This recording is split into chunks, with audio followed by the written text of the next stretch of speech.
Hey guys, today I'd like to tell you about an adventure that I just returned from a few weeks ago. It was one of the biggest adventures in my life, and you're looking at it right behind you here, at least a part of it. I'm calling it the Skyline Traverse, and it's a project I've had in my mind for years. I've always wondered what it would be like to climb the entire Denver skyline in one push and just go from road to road. I could get dropped off at Milner Pass in the north and hike the entire, what appeared to be 70 to 80 miles through all the mountains, stay right on the Continental Divide, and go all the way to Berthoud Pass in the south. And I hadn't climbed any of these mountains before. I had no idea what to encounter, what to expect. I didn't know if anyone had ever done it or if it was even possible. But last year, I had been feeling the call of the voice of adventure to this project, and so last year I decided to give it my first attempt. And ended up doing pretty well. I sort of prepared for like an ultra fast approach. I was going to try to get the whole thing done in 3 days. I had 3 days off of work. Did not make it. I made it about halfway through the Indian Peaks. I made it to Paiute Peak, and after getting that far, I realized a few things. First of all, I was in for a much bigger adventure than I had anticipated.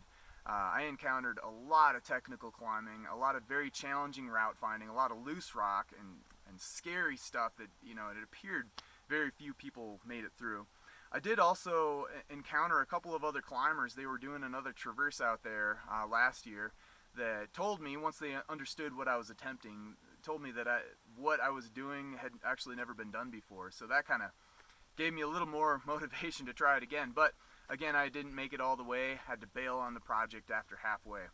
So this year I decided to give it another try, and I was super excited but also very nervous about the project because I knew I was going to be encountering all that climbing, and the thought of trying it again was kind of scary to me.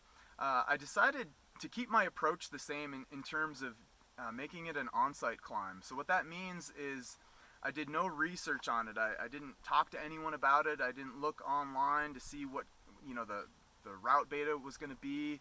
I didn't even look at Google Earth. Nothing. I needed to just have a completely open mind to this project because, first of all, this is kind of how I naturally approach climbing anyway. I need to approach mountains without knowing what other people's input and experiences are.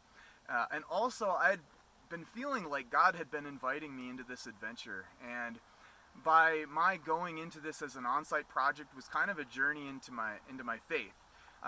It gave me a chance to really exercise the faith muscle, I guess, and I feel like faith is a gift of God, but I'm responsible to exercise it and to live it out, and by doing this it gave me that opportunity. But this project did not make it easy. It was extremely difficult for me. Day one on this project this year, as I embarked on it, was probably the hardest mentally for me because I knew what I was getting into, or I had an idea, and I knew that when I feel like God's calling me into an adventure like this, based on my previous experiences where this has happened, I knew it was going to challenge me to the core, and I knew it was going to be scary, and I was going to end up having a hard time, which ended up being very true. But so that first day, Nicole was praying for me. I had another guy encouraging me online, and that helped me tremendously. Alright, just busting above tree line here, and I think I'll be saying goodbye to the trees for the next week. So Mount Ida up ahead. Day one ended up getting through all the kind of class 1, class 2 terrain. I added another mountain in there called Hayden Spire. It was just this little 5th class spire that's kind of right off the Continental Divide. It was close enough, I figured I'd add it. But it ended up being a perfect little micro challenge to just kind of check my climbing head and make sure that I was in the game and ready for what was going to be coming up. Camped the night on day one at the summit of Taylor Peak. I like camping at the summits because it kind of keeps me away from the animals. It also helps me acclimatize, and it's also just a spectacular place to camp the night. Ended up hearing a pack of coyotes really close by, so I was glad to be camped at the summit that night. Also tried a little experiment where I tried hiking barefoot for a while. I think I made it through an entire mountain climb barefoot. My feet were kind of becoming a problem. I was worried about blisters, and so I figured I'd try climbing barefoot for a while, or climbing. Hiking barefoot for me has always been kind of something special. This is another reason that I like rock climbing, because getting my skin on the rock is like this, the physical connection with that portion of nature, this ancient material that's been there for forever. I mean, and the stuff on the Rocky Mountains here is some of the oldest rock on the planet. I think it's something like 1 billion years old, and you know, to climb on it and to rely on it for my safety, and to see how precariously it's just perched on the ridges, it's a fascinating thing to think about. It kind of blows my mind. But I love just connecting with this ancient material with my body. I almost feel like I'm connecting with its energy or something like that, or I'm tuning into the environment somehow. Did end up cutting my foot a little bit on one of the rocks, of course, so I ended up having to give up on that idea. Anyway, day one, made it to Taylor Peak. Super nervous, knew I was in for a lot of climbing and a lot of mental challenges the next day, especially knowing that I had been through it a little bit last year.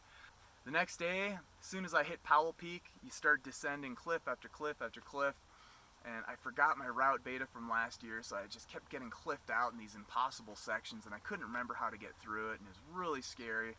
I honestly felt like just giving up right there. I was very close to just bailing down the glacier and just getting out of there. I just didn't want to deal with, having to dig deep.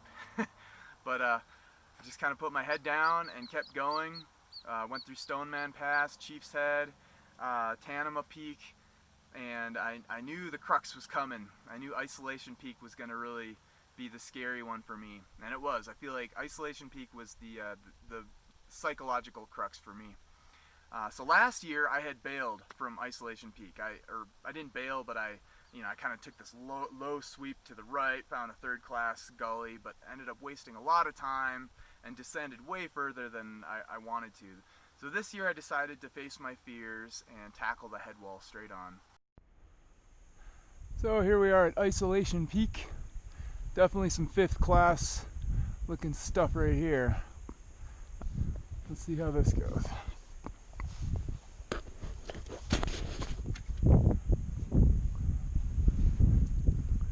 And I just kind of entered this like mantra-like state of prayer where I was just, reminding myself that, the Lord is my strength and my shield, my protector, my provider, and that He was going to show me the way, guide my steps, and He did.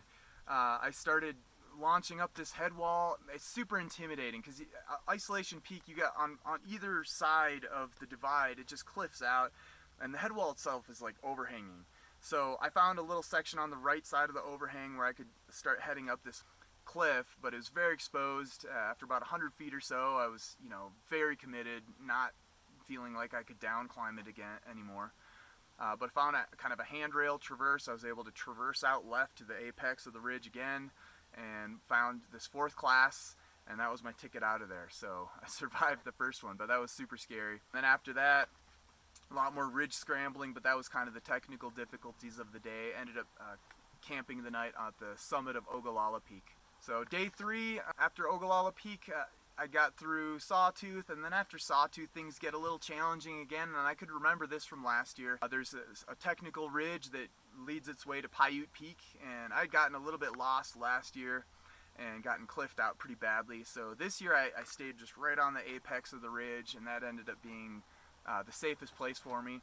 And this culminates in the head wall of Paiute Peak. This is another one of the technical cruxes. So you go through this kind of approach slab, you scoot right for about maybe 100 feet, and then you go up this 5-6 hand jam crack system, and it was really spectacular, but felt pretty secure because it was good hand jamming, and made it right to the summit. After that, I didn't know what I was going to encounter. This was as far as I had made it last year, so I was kind of hoping the technical challenges were going to be done, but they obviously were not even close to done. They were only beginning. Mount Toll was the next one. This is where the technical crux of the whole project lies.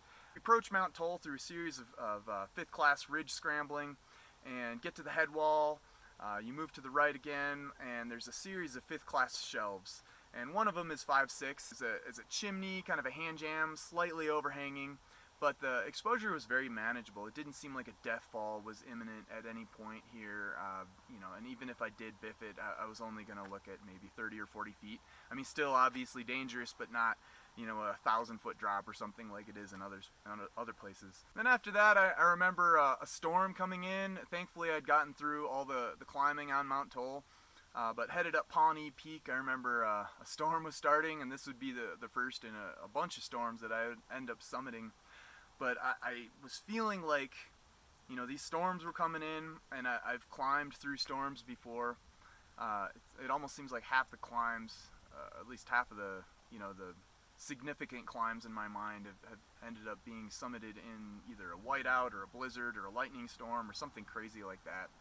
But as the storm started, I felt once again that I was supposed to continue on to face my fears and to just trust in God's protection, and you know, that He would provide every step of the way, that He was in charge of the weather, He was in charge of all these rocks that He had created and placed precariously for me to step on and to pull on. So I just kept going and summited through Pawnee. The Chessmen ended up being a very challenging section for me. So this is the section between Shoshone Peak and Apache. And as a climber, I had heard of the Chessmen before. I knew there were all these technical spikes and gendarmes that are right on the divide, and I was kind of intimidated just knowing what was coming up, and I didn't know how I was going to get through. This ended up being kind of a disaster for me. I stayed right on the divide all the way up through the last Chessmen. Ended up climbing the last Chessmen all the way to the top, hoping for a ridge connect over to to Apache Peak. But it was just this impossible cliff. I found some rappel slings, some climbing hardware, but there was no way. It was like overhanging. So I ended up having to down climb like 600 feet. I just completely bailed off the ridge, went to the snowfield, crossed, and this long slog up to Apache Peak. Camped the night at Apache, but feeling very, you know, very much like I'd gotten my butt kicked, really scared, but having survived it. So then after Apache Peak, boy, day 4 was probably the most challenging technically. After getting through Navajo Peak, it ends up being this 5th class climb, and then there's this long ridge scramble on the way to Arikari. Now Arikari looked ridiculous. I remember going to sleep on Apache Peak looking at Arikari, seeing this enormous overhanging north-facing dark wall that's on the divide, and deciding there was no way I was climbing that thing. So as I approached Arikari, I took this low sweep to the left and caught its left flank, and it ended up being this really wild and exciting 4th class ridge scramble to the summit. The next challenging section for me was on the way to Daschwa. So Daschwa is on the way to Arapahoe Peak, and it's this long challenging ridge climbing section. I was not prepared for it. Is quite challenging for me. A lot of loose rock, but I made it through. Eventually I ended up coming to this crashed airplane, and I didn't, you know, I hadn't researched any of this. I didn't know that I was going to be encountering a crashed airplane, but as soon as I saw these weird spikes of metal sticking out of the rock and I understood what it was, I was just like, my heart just fell. You know, as a pilot, my heart was just kind of broken for what these people had evidently gone through. I mean, they almost made it. Like, they were trying to punch over the divide, and if they had been just 50 feet higher, they would have been able to make it through the pass. And I remember as a helicopter pilot going through passes like this, and it's hard. You know, you're trying to pull in pitch, and there's just not enough air to produce lift with. Your engine is oxygen starved, and all it takes is one little downdraft, a tailwind, and you're toast. It was really scary seeing that, and kind of I don't know, humbling. It was like, you know, it was kind of added to the seriousness of the whole ambience, I guess. But as I had to end up hiking through the plane debris, I was worried I was going to end up seeing some skeletons or something, but I didn't see any. And then there's a cliff behind the plane crash as I was climbing up. It's like this 5th class climbing, and like all the handholds are littered with plane debris. It's really wild. But I ended up making it to the summit of Daschwa finally, and that was really exciting. But at this point, I mean, my brain was just fried. The navigation, keeping fear in check, was just really kicking my butt at this point. 10:30 a.m., day 4, summit of Daschwa. It is not over yet. I've got a lot of climbing to get up Arapahoe. I just had to keep going. I continued on the ridge towards North Arapahoe, and things were beginning to look really unclimbable at this point. Not wanting to repeat another incident like I had in the Chessmen, I ended up bailing about halfway between Daschwa and North Arapahoe Peak. I ended up going down to the glacier itself, traversing across that. This ended up being a little bit scary. Actually, the slope is maybe, I don't know, 35 degrees snow slope.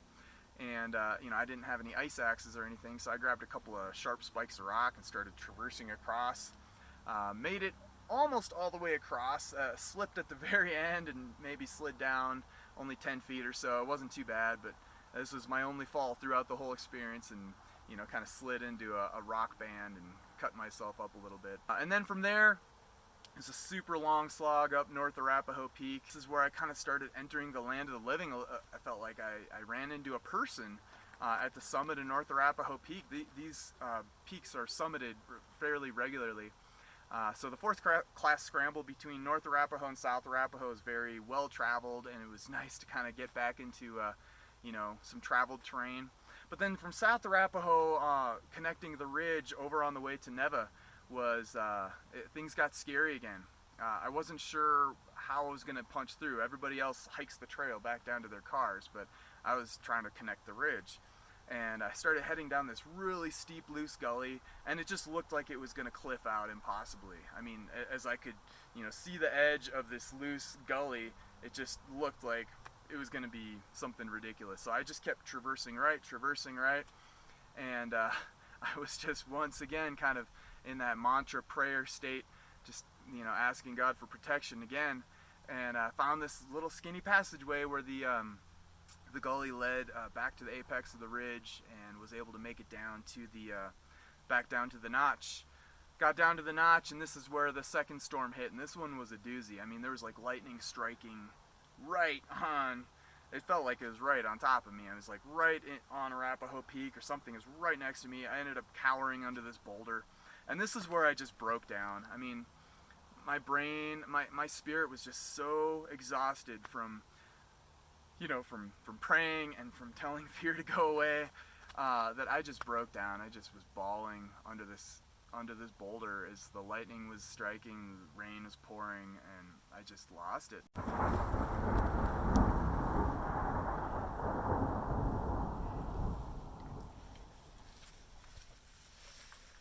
Waiting out a storm under a boulder. This experience has been intense. Once again, I felt like, God was hearing me and encouraging me and strengthening me. As the storm kind of let up a little bit, I, got my pack back on and just put my head down and kept plodding on. So the next section was Neva Peak. Now, Neva was the only mountain in this whole traverse that, had any technical difficulty to it that I had actually been through before. It was a number of years ago, and I didn't quite remember how I had done it. But as I was hiking up towards Neva Peak after Arapahoe Pass, I could see that the storm was still kind of lingering. It was still, passing through, and I just, once again, felt like I was supposed to keep my fear in check and face my fears, and just to go do it. So started heading up, very exposed, fourth class ridge scramble, but here, for the first time, things started to feel safe. Now, this is a really well-traveled section. It felt like finally rock wasn't just loose. I mean, before this, I had been pulling on rocks and they'd just been falling away and disappearing into the abyss. It was wild.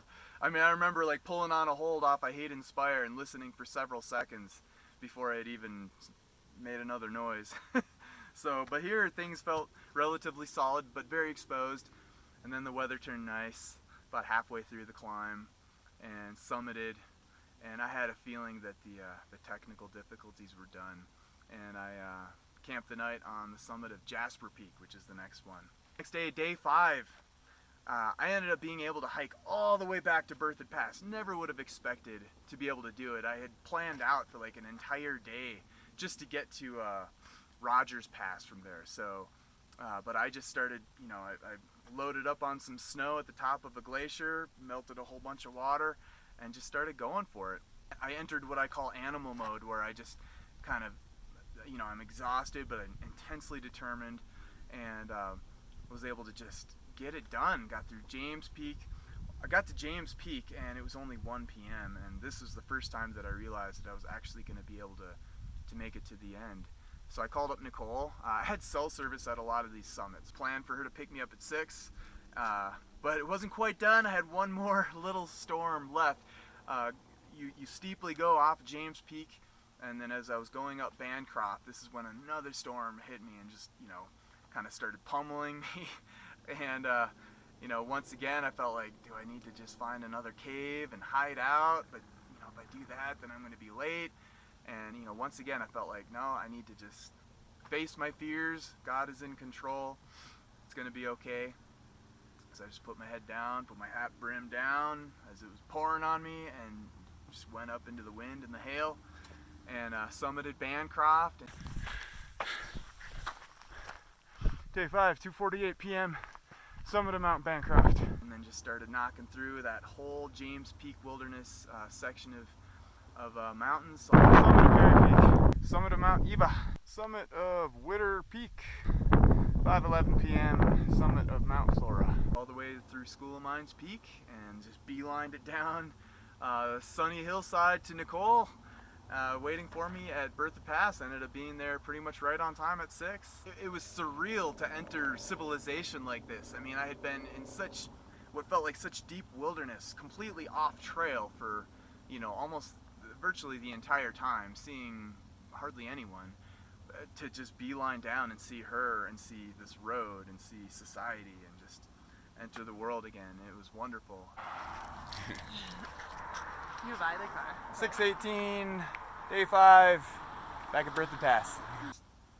Just thanking God for providing the way for me through this, and for protecting me and keeping me safe, and encouraging me once again into another adventure where I got to exercise my faith and experience life in such a wild way. So thanks for listening to my story, guys. Be sure to check out my other channel, Chris Harkness, and then on Chris's Adventure Stories, you guys can check out the backlog. And I'm cataloging all my stories, some of my favorites for you guys to enjoy. So thanks for joining me. We'll see you guys next time.